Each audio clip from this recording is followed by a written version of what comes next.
হায় রে ভগবান, এ কি সর্বনাশ করলাম! এ যে কি সর্বনাশ! তোমরা যদি জানবার চাও তাহলে ভিডিওটা শেষ পর্যন্ত দেখো। চলো তাই ভিডিওটা শুরু করি। মেলা দিন পর আইছি মাটির উনুনে রান্নার, আর আজকে মাটির উনুনে মাংস রান্ধুম। একদিকে ভাত দিছি আর একদিকে মাংস রান্ধিছি। এদিকে মাংস রান্ধা আমার হয়ে গেছে, তাই মাংসটারে নামাই নিলাম। এদিকে মেয়ের বাবাই কইছে যে আজকে মাংসটাতে যদি সাজের পিঠে হইতো তাহলে তো খুব ভালোই হইতো। কি যে একটা অপমান, ঢেহি বিয়ে করছি, পারো না কোনো ছাতাও করবে।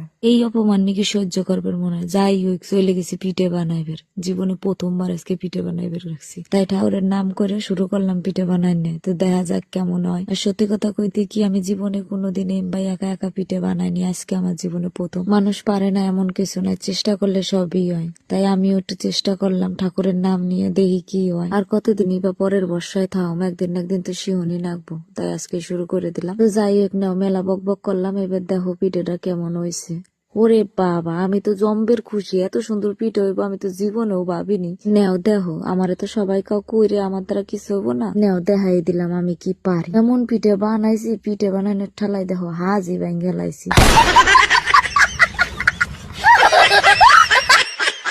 তো যাই হোক, দেখলাই তো তোমরা কেমন কাম হইলে। আমি সব পিঠে বানানো হয়ে গেছে, যে লাস্টের খোলার পিঠে আমি উঠাইবেরই পারিনি। উঠাইবের যাই আমার হাঁসটাই ভেঙে গেছে। তো তোমরাই দেখো কি যুদ্ধ করবা নাকছে আমি পিঠেটার হাতে। দূর ছাতা, তারপর রাগের ঠেলায় অম্বাই থুইয়ে আটা দিছি, যাই করে যে খাইকে যেই কটা হয়েছে এই কটাই।